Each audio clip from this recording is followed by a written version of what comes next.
Okay, mula kay Melvs Castle na naman tayo mga kapatid, war analyst, no? Nagbanta sa mga Filipino, maghanda kayo sa giyera, nakakatakot na babalayan sa lahat mga kapatid. Yan ang ating panonoorin, pero bago yan, syempre wag mong kalimutan mag-subscribe dito kay Melvs Castle. At kung bago ka pa lamang dito at trip mo yung mga ganitong klaseng reaction video and commentary, wag mo rin kalimutan mag-subscribe.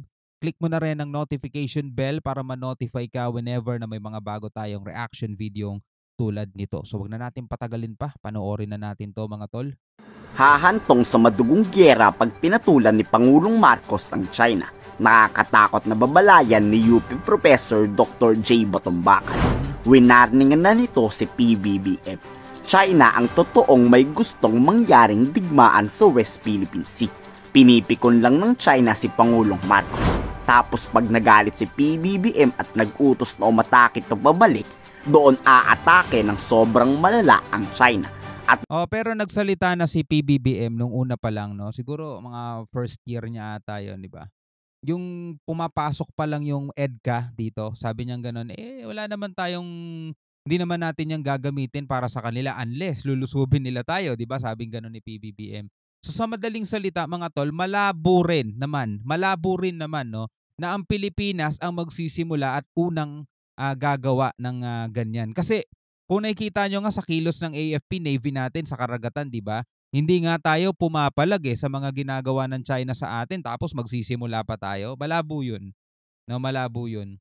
May dahilan na ito para magdeklara ng malaking kaguluhan sa West Philippine Sea.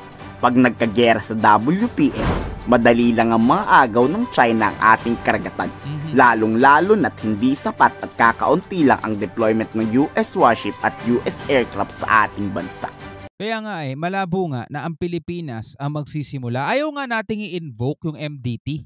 Diba? Yung Mutual Defense Treaty, kahit na kung titignan mo sobra na yung ginagawa ng China sa Pilipinas. Pero hindi natin. Sabi nga ganun, hindi pa napapanahon para gamitin natin yung MDT. Diba? Kasi sa totoo lang mga tol, ayaw din natin, 'di ba, na magkagulo. At sabi nga ganun, tungkulin ng Pilipinas na wag nang palalain pa yung kaguluhan na yan. Pero wala naman din tayong magagawa kung yung China gusto talaga nila, 'di ba? Kaya nga yung mga kasundaluhan natin, AFP natin, naghahanda na sila, nagpe-prepare na sila, 'di ba? Doon po sa West Philippine Sea, yung mga activities natin, no? Yun po talaga ang hinihintay nila, na tayo ay gumante. No, na tayo ay, kumbaga, we lose our cool. No? So, totoong pikuntalon. Kaya po naka-standby lang sa paligid ang PLA Navy. At kaya din ganun karami yung Coast Guard na pinapadala nila, no? Ano yung latest? Parang dalawa lang yung atin, sa kanila halos 6 ba o 8, no? Dito lang malabas yung pikuntalo, di ba? Pinoprovoke nila tayo para if ever na gumanti tayo sa kanila, ayan na, may pagkakataon na sila mga kapatid, no? Pero kung wina-water cannon nila tayo, water cannon lang din natin sila, di ba? Ang sagot lang din naman natin, illegal kayong pumasok sa lugar namin Kasi ganun lang din naman ang sinasabi nila sa atin di ba? Professional, yung ginagawa ng mga Coast Guard nila, yun daw ay nararapat at naaayon sa batas nila, di ba? O di ganun lang din yung gamitin natin sa kanila. Yun talaga hinihintay nila, magkaroon lang tayo ng isang pagkakamali at babalikan nila ng overwhelming force. Okay? So, syempre, pasibong yan, no? Trap yan. Magiging excuse nila yon para siguro lusubin na lahat ng ibang posisyon natin dyan sa Philippine Sea. At talagang gamitan na ng lahat ng mga barko natin, no? So, syempre, hindi tayo dapat magpadala doon sa ganung klaseng mga trap, ganung pasibong. Dapat hindi manguna si Pangulong Marcos sa pag-atake. China ang dapat unang mapikot.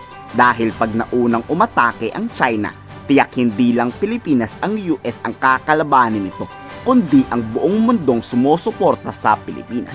Una, manindigan tayo, huwag tayong magpapatalo, kumbaga. Huwag tayong sa ilalim sa kanila.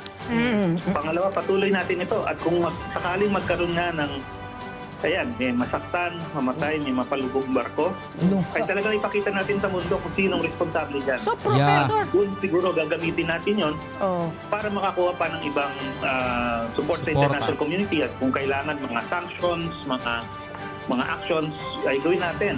So Tayo, in the meantime, pwede rin natin silang gantihan in other ways. Hindi sila napigilan dyan, sigurado na in the future, papasok talaga sila sa ating mga inter-island waters at mga resources natin. No? Kaya kailangan talaga ito. Hindi ko mo, ayan, nabasagan tayo ng windshield, ibig sabihin kailangan nang invoke yung Mutual Defense Treaty para mag-umpisa ng bakbakan.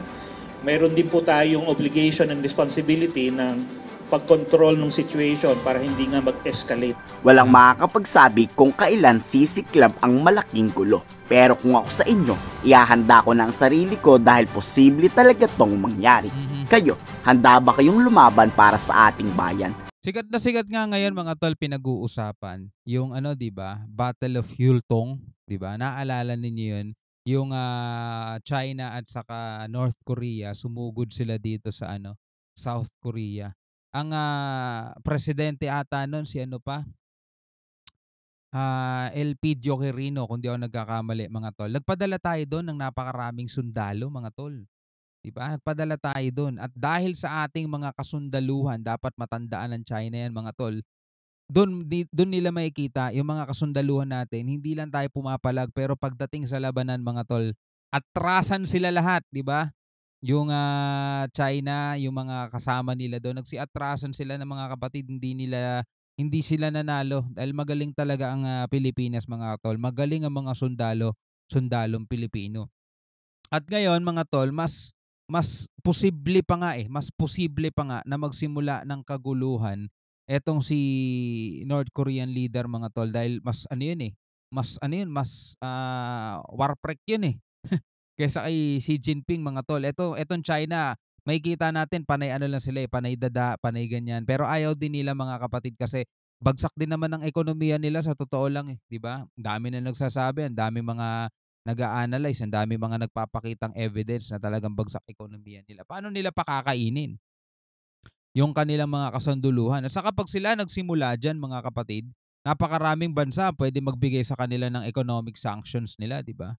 Dahil nga mali talaga yung gagawin nila dahil nagsimula sila ng kaguluhan na hindi naman dapat at saka wala silang karapatan dito sa West Philippine Sea. Kahit na yung sinasabi nilang 10 dash line na yan, alam naman nilang hindi tinatanggap ng international law yan. Alam naman hindi tinatanggap ng 1982 UNCLOS yan mga tol 'di ba?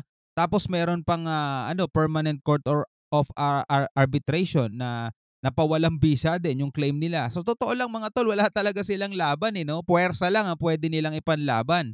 Pero pagdating sa legality at saka pagdating sa batas, talo talaga sila. Doon tayo babawi mga tol. 'Di ba? Doon tayo babawi talaga. No? Hindi natin gusto number one, hindi natin gusto na magkagulo. Pero if ever nga naman talaga dumating 'yan mga tol, at dumating talaga 'yan, eto lang naman ang natin ang defense natin ang madadamay Luzon, yung Palawan, yan ang kasi yan yung nakaharang doon Yung banda rito sa Visayas at Mindanao, partikular sa Davao, mga tol, nasa puwetan na yun, napakalayo na nun, mga tol, hindi na maaapektuhan yun. Nakaharang yung Palawan Kung titignan nyo sa mapa, mga kapatid, teka, hanap tayo ng mapa. Ito, halimbawa na lang to mga kapatid. Ito yung West Philippine Sea, ito yung 10 dash line na kiniklaim. Ito yung West Philippine Sea. Nakaharang dito, itong Palawan. Yan. Dito yung dito yung Davao sa puwetan. So napakalayo talaga nila mga tol, napakalayo nila. Yan. Ang taga rito si Duterte. Yan, napakalayo nila. Maapektuhan mga kapatid eto.